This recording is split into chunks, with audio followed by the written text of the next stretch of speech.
밤 10시 부산 해운대구 번화가의 24시간 편의점에 형광등이 환하게 켜졌습니다. 지우는 앞치마를 매며 깊은 숨을 들이쉬었습니다. 또 다른 긴 밤이 시작되었어요.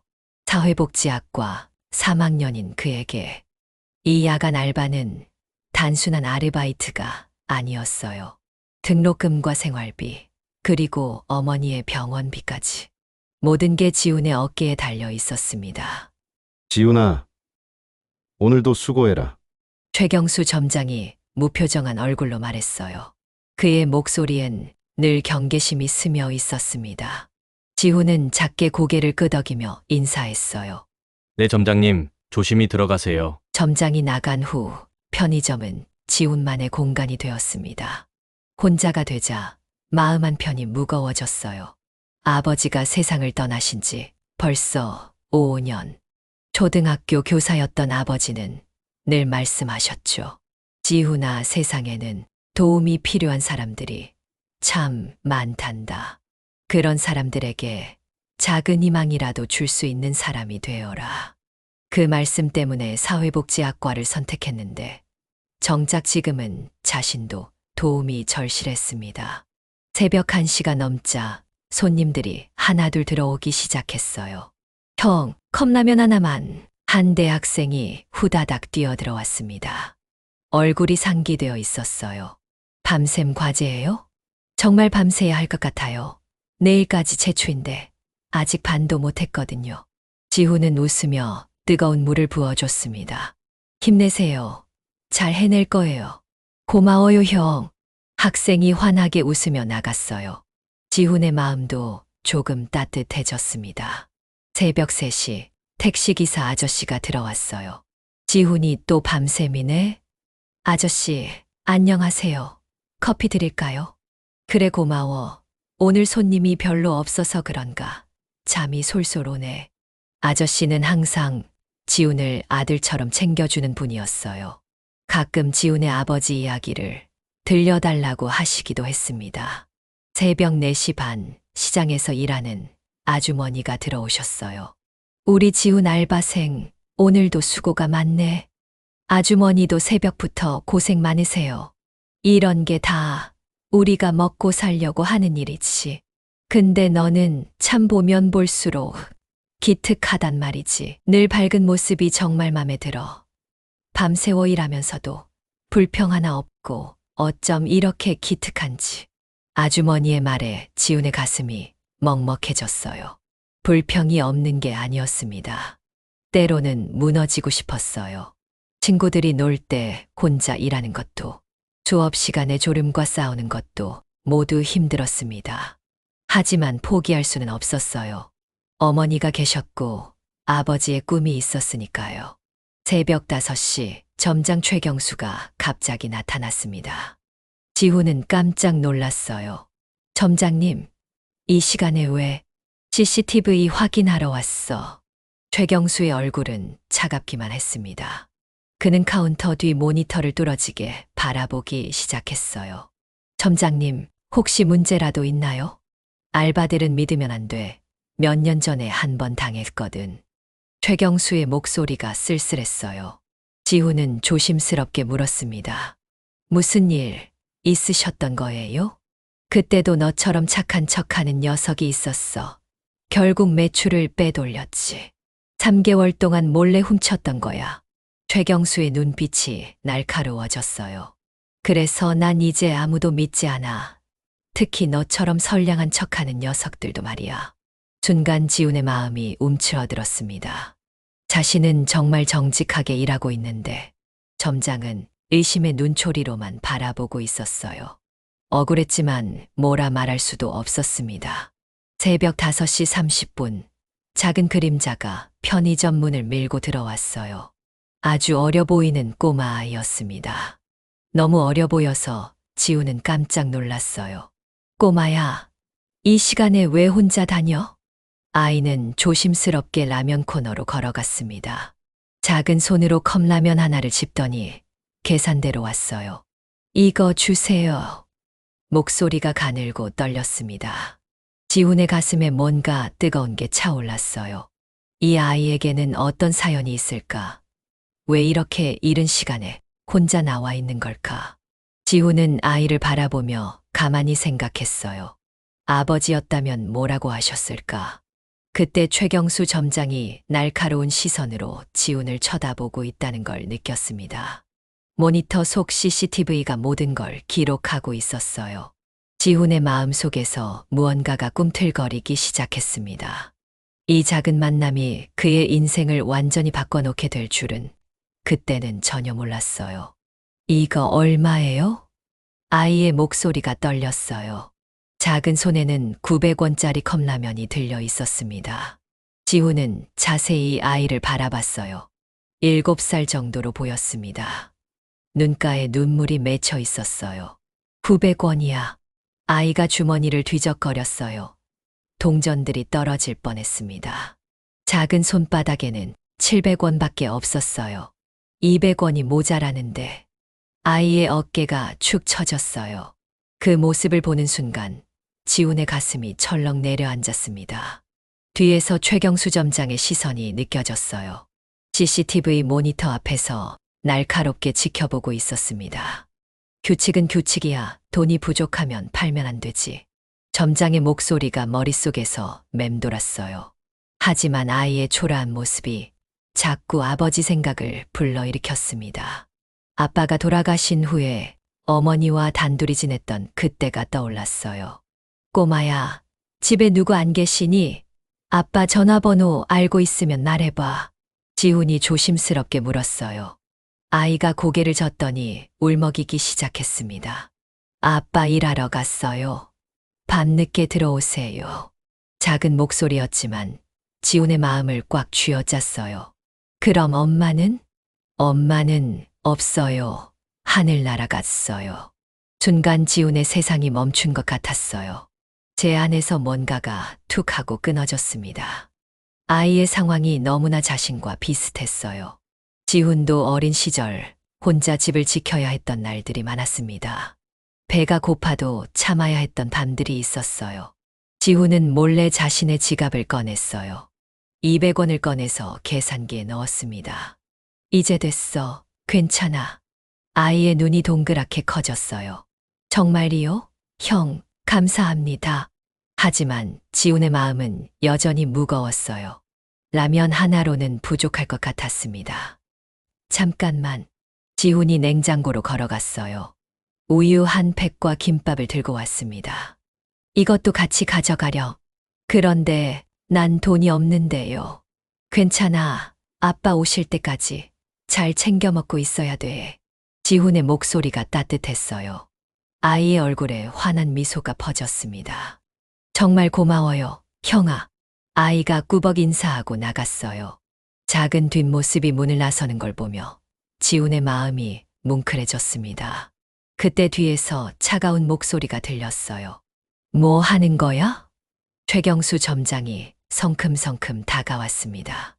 얼굴이 새빨갛게 달아올라 있었어요. 점장님, 아이가 너무 또 시작이군. 점장의 목소리가 얼음장처럼 차가웠어요. 10년 전 그 녀석도 처음엔 그랬어. 불쌍한 손님 도와준다면서. 지훈의 입이 바짝 말랐어요. 하지만 점장님, 아이가 정말 어려워 보였어요. 그래서 어려우면 어쩌라는 건데. 여긴 자선단체가 아니잖니? 최경수의 목소리가 점점 커졌어요. 지훈은 움츠러들 수밖에 없었습니다. 제 돈으로 사준 겁니다. 매출에는 손대지 않았습니다. 그게 문제가 아니야. 한 번 시작하면 끝이 없어. 온갖 거지들이 몰려들 거야. 점장의 말이 비수처럼 꽂혔어요. 지훈의 가슴이 아팠습니다. 그때 밖에서는 누군가가 이 모든 상황을 지켜보고 있었어요. 50대 중반의 남성이 편의점 앞에 서 있었습니다. 이현석이었어요. 그는 지훈의 행동을 처음부터 끝까지 지켜봤습니다. 이현석의 눈에 무언가 깊은 감정이 스쳤어요.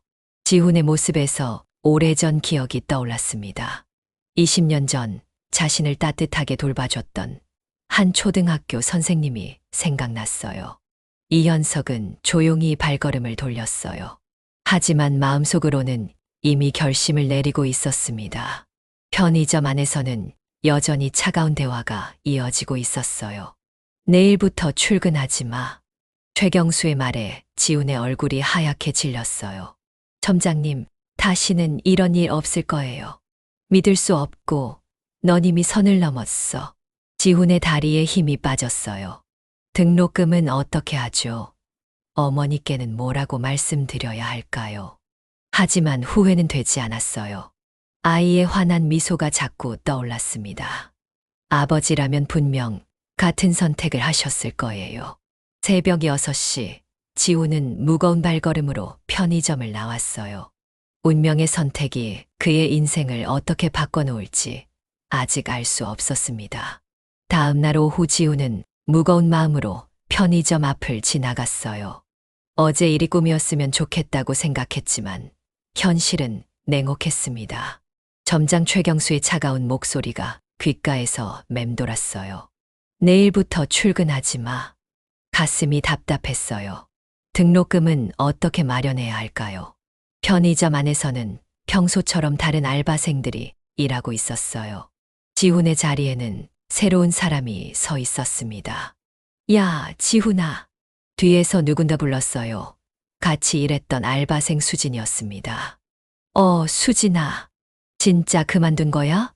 점장님이 갑자기 그러시더라고. 수진의 얼굴에 걱정이 가득했어요. 지훈은 쓸쓸하게 웃었습니다. 응, 그렇게 됐어. 왜? 무슨 일이 있었던 거니?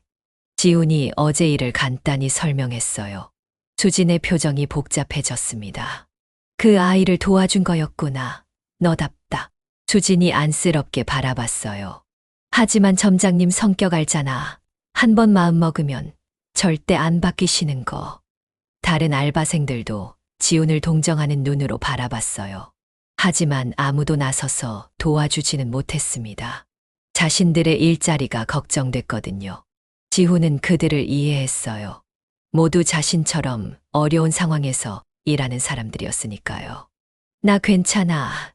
또 다른 일자리 찾아볼 거니까 걱정 마. 지훈이 애써 밝게 말했지만 목소리가 떨렸어요. 그때 편의점 문이 열렸어요. 작은 아이가 들어왔습니다. 민호였어요. 지훈의 심장이 쿵 떨어지는 것 같았어요.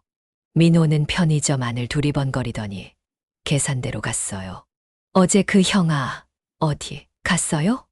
민호의 목소리가 가늘게 들렸어요. 새로운 알바생이 당황하며 대답했습니다. 어떤 형아 말하는 거야? 어제 라면이랑 우유 사주신 착한 형아요. 순간 지훈의 가슴이 미어질 것 같았어요. 아이가 자신을 찾고 있었습니다. 어제의 작은 친절이 민호에게는 큰 의미였던 거예요. 그 형아는 이제 여기서 일 안 해. 왜요? 어디 갔어요? 민호의 목소리에 실망이 섞여 있었어요.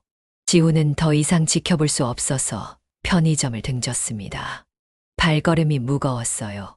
집으로 가는 길에 지훈은 계속 생각했어요. 어머니께는 뭐라고 말씀드려야 할까? 어디서 또 다른 알바를 구하지? 대학교 근처 카페 앞을 지나갈 때였어요. 잠깐만요. 뒤에서 정중한 목소리가 들렸어요. 지훈이 돌아보니 50대 중반의 남성이 서 있었습니다. 낯선 사람이었지만 어딘지 따뜻한 느낌이 들었어요. 어제 혹시 그 편의점에서 일하셨던 분 맞죠? 지훈이 놀라며 물었어요. 저를 아세요? 어젯밤에 우연히 봤습니다. 아이에게 음식을 사주시는 거요. 이현석의 목소리가 부드러웠어요. 지훈의 얼굴이 붉어졌습니다. 그건 별게 아닌데요. 아니요, 아주 특별한 일이었어요. 이현석이 카페를 가리키며 말했어요. 커피 한잔 하면서 이야기 좀 할까요? 지훈은 망설였어요.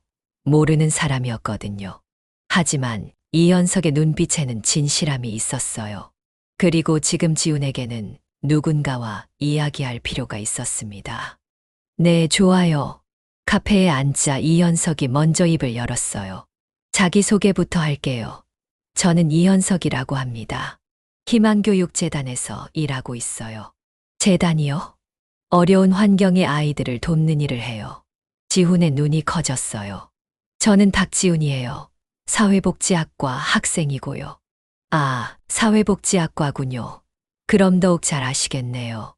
이현석이 따뜻하게 웃었어요. 어제 그 아이는 어떤 상황인지 물어봐도 될까요? 지훈이 민호의 이야기를 들려줬어요. 한부모 가정이고 아버지가 야간 경비 일을 한다는 것까지. 이현석이 고개를 끄덕였어요. 그런 아이들이 정말 많아요. 우리가 도와야 할 아이들이죠. 그의 말에 지훈의 마음이 따뜻해졌어요. 하지만 저는 이제 그 아이를 도울 수도 없어요. 일자리를 잃었거든요. 지훈의 목소리가 쓸쓸했어요. 이현석이 조심스럽게 물었습니다. 왜 일자리를 잃으셨는지 물어도 될까요? 아이를 도와준 걸 문제 삼았어요. 점장님이 그런 걸 싫어하세요. 순간 지훈의 마음 속에서 무언가가 무너져 내렸어요. 정말 제가 잘못한 걸까요? 아이를 도운 게 그렇게 나쁜 일이었는지. 이현석은 지훈의 마음을 읽은 듯 말했어요. 당신은 잘못하지 않았어요. 오히려 정말 소중한 일을 하신 겁니다. 그 말에 지훈의 눈가가 뜨거워졌어요. 오랜만에 듣는 위로의 말이었습니다. 이현석의 따뜻한 말에 지훈의 마음이 조금씩 풀리기 시작했어요. 사실 제가 사회복지학과를 선택한 이유가 있어요. 지훈이 조심스럽게 입을 열었습니다. 이현석이 고개를 끄덕이며 들어줬어요. 아빠 때문이에요. 아버님이 사회복지사셨나요? 아니요, 초등학교 선생님이셨어요. 지훈의 목소리가 부드러워졌어요. 아버지 이야기를 할 때면 늘 그랬습니다. 아빠는 늘 말씀하셨어요. 교육이 세상을 바꿀 수 있다고요.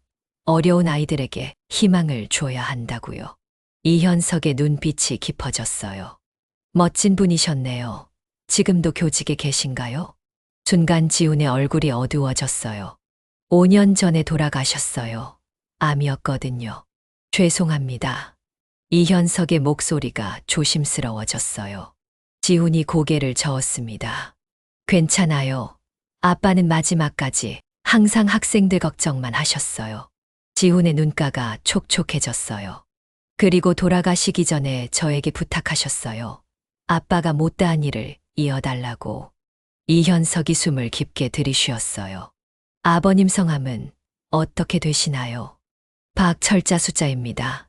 청목초등학교에서 20년 넘게 근무하셨어요. 그 순간 이현석의 얼굴이 하얗게 변했어요. 컵을 든 손이 덜덜 떨렸습니다. 방금 청목초등학교라고 하셨나요? 네, 맞아요. 왜 그러세요? 지훈이 이상하다는 듯 바라봤어요. 이현석의 눈에서 눈물이 흘러내렸습니다. 정말 믿을 수가 없군요. 이현석이 떨리는 목소리로 말했어요. 박철수 선생님의 아드님, 정말 박철수 선생님의 아드님이시라고요? 지훈의 심장이 쿵쾅거렸어요. 어떻게 저의 아버지를 아세요? 이현석이 주머니에서 낡은 지갑을 꺼냈어요. 그 안에서 오래된 편지 한 장을 뽑아냈습니다. 종이가 누렇게 바랬지만 글씨는 또렷했어요. 이걸 좀 봐주시겠어요? 지훈이 편지를 받아 읽기 시작했어요. 순간 눈이 휘둥그레졌습니다. 그건 아버지의 글씨였어요. 현석아, 넌 정말 착한 아이야. 어려운 환경이지만 절대 포기하지 말 거라. 언젠가 내가 다른 사람들을 도울 수 있는 사람이 될 거야. 편지를 읽는 지훈의 손이 떨렸어요. 이게 정말 저희 아빠가 쓰신 거예요? 20년 전이네요. 제가 초등학교 6학년 때였어요. 이현석의 목소리가 감정에 젖었어요. 저희 집이 정말 어려웠어요. 아버지는 일용직 노동자셨고 어머니는 아프셨죠. 지훈이 숨을 죽이고 들었어요. 점심을 못 가져와서 굶는 날이 많았어요. 그런 저를 박철수 선생님이 돌봐주셨습니다. 이현석의 눈에서 또 눈물이 흘렀습니다. 매일 간식을 챙겨주시고 방과 후에는 공부도 가르쳐 주셨지요. 지난 이야기를 듣는 동안 지훈의 가슴도 뜨거워졌어요. 아버지의 또 다른 모습을 발견한 기분이었습니다. 그뿐만 아니에요. 중학교 진학할 때 추천서도 써주셨어요. 이현석이 또 다른 종이를 꺼냈어요. 그 추천서 덕분에 장학금을 받을 수 있었어요. 그래서 지금의 제가 있는 겁니다. 지훈의 안에서 뭔가가 벅차오르기 시작했어요. 아버지가 심어놓은 선한 씨앗이 이렇게 자라고 있었던 거예요. 박철수 선생님 덕분에 저는 공부를 계속할 수 있었답니다. 대학을 졸업하고 사업도 성공했죠. 이현석이 감격스럽게 말했어요. 그래서 희망교육재단을 만들었어요. 선생님께 받은 은혜를 갚고 싶어서요. 지훈의 눈에서도 눈물이 흘러내렸어요. 아빠가 아셨다면 정말 기뻐하셨을 것 같아요.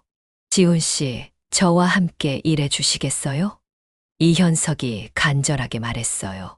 재단에서 어려운 아이들을 도와주세요. 아버지의 뜻을 함께 이어가 봐요. 지훈의 마음이 뛰기 시작했어요. 이건 우연이 아니었어요. 운명이었습니다. 제가 정말 도움이 될 수 있을까요? 물론이에요. 당신은 이미 증명했잖아요. 어제 그 아이를 도운 것처럼요. 이현석의 목소리가 확신에 차 있었어요. 학업도 계속하면서 재단 일도 할 수 있어요. 장학금도 지원해 드릴게요. 지훈의 가슴이 두근거렸어요. 꿈만 같은 일이었습니다. 절망의 끝에서 새로운 희망이 찾아왔어요. 감사합니다. 정말 감사합니다. 지훈이 고개를 숙였어요. 아버지가 20년 전에 심은 작은 친절이 이렇게 큰 기적이 되어 돌아왔습니다. 선행의 씨앗이 드디어 꽃을 피우기 시작했어요. 한 달 후 희망교육재단 당의실에서 지훈은 아이들과 함께 있었어요. 한부모 가정 아동들을 위한 멘토링 프로그램이 시작된 거였습니다. 지훈의 얼굴에는 환한 미소가 번지고 있었어요. 오늘 새로운 친구가 합류할 거예요. 지훈이 아이들에게 말했을 때 문이 열렸습니다. 작은 아이가 조심스럽게 들어왔어요. 민호였습니다. 형아? 민호가 지훈을 보자마자 환하게 웃었어요. 지훈의 가슴이 뜨거워졌습니다. 민호야, 정말 반가워. 지훈이 무릎을 꿇고 민호와 눈높이를 맞췄어요. 한 달 사이 민호가 조금 더 자란 것 같았습니다. 형아가 여기서 일해요? 응, 이제 여기서 너희들과 함께 공부하고 또 뛰어놀 거야. 민호의 눈이 반짝였어요. 그날 오후 지훈은 아이들과 함께 도서관에서 책을 읽고 있었어요. 마음이 평온했습니다. 이런 게 저의 아빠가 느꼈던 기쁨이었을까요? 그때 누군가 강의실 문을 두드렸어요. 잠시 들어가도 될까요? 익숙한 목소리였습니다. 지훈이 돌아보니 최경수 점장이 서 있었어요. 아이들이 신기하다는 듯 바라봤습니다. 지훈은 깜짝 놀라며 일어났어요. 점장님이 어떻게 여기를? 최경수의 얼굴이 어색했어요. 평소의 차가운 모습과는 달랐습니다. 잠깐 이야기 좀 할 수 있을까? 복도로 나온 두 사람 사이에 어색한 침묵이 흘렀어요. 최경수가 먼저 입을 열었습니다. 미안하다. 짧지만 진심이 담긴 말이었어요. 지훈의 눈이 커졌습니다. 점장님, 너를 오해했어. 미안하다. 네가 정말 좋은 일을 하고 있다는 걸 알게 됐어. 최경수의 목소리가 떨렸어요. 언제든 편의점으로 돌아와도 돼. 기다리고 있을게. 지훈의 마음이 따뜻해졌어요. 하지만 이미 새로운 길을 찾았습니다. 고맙습니다, 점장님. 하지만 저는 이제 이 일에 전념하고 싶어요. 최경수가 고개를 끄덕였어요. 그래, 알겠어. 넌 정말 좋은 일을 하고 있는 거야. 그날 밤 지훈은 집에서 아버지의 유품을 꺼냈어요. 오래된 상자 안에 교사 임용장이 들어 있었습니다. 누렇게 바랜 종이었지만 아버지의 꿈이 담겨 있었어요. 저도 아빠처럼 아이들을 도우며 살고 싶어요. 지훈이 임용장을 가슴에 안으며 다짐했어요. 저도 교육을 통해 세상을 바꾸어 볼게요. 그의 안에서 뜨거운 무언가가 솟아올랐습니다. 어느덧 1년이 지났어요. 지훈은 사회복지사 국가고시를 준비하면서 재단 일도 열심히 했습니다. 민호는 프로그램에서 가장 밝은 아이로 자라고 있었어요. 어느 날 민호가 지훈에게 말했어요. 형, 저도 나중에 어려운 친구들 도우면서 살고 싶어요. 지훈의 마음이 벅차올랐어요. 선행의 씨앗이 또 다른 곳에 심어지고 있었습니다. 그리고 5년 후, 지훈은 정식 사회복지사가 되어 이현석과 함께 더 큰 사업을 펼치고 있었어요. 전국 곳곳에 희망교육센터가 생겨났습니다. 수많은 아이들이 도움을 받고 있었어요. 민호는 이제 중학생이 되어 후배들을 돌봐주는 멘토가 되었습니다. 고마워요, 형. 제가 이렇게 잘할 수 있었던 건 모두 형 덕분이에요. 진짜 감사해요. 민호가 환하게 웃으며 말했어요. 지훈은 하늘을 바라봤습니다. 아빠가 심은 친절의 씨앗이 이렇게 큰 숲이 되었어요. 20년 전에는 아빠가 이현석이란 분을 도왔고, 그분은 지금의 저를 도왔어요. 저는 민호를 도왔고, 민호는 또 다른 아이들을 이제 돕고 있어요. 선행의 고리는 이렇게 계속 이어지고 있었습니다. 아빠, 고마워요. 지훈이 조용히 중얼거렸어요. 그 순간 따뜻한 바람이 불어왔습니다. 마치 아버지의 격려 같았어요. 편의점에서 시작된 작은 기적이 이제 세상을 바꾸고 있었습니다. 지훈의 얼굴에 평온한 미소가 떠올랐어요. 정말 행복했습니다. 오늘 사연은 여기까지입니다. 감사합니다.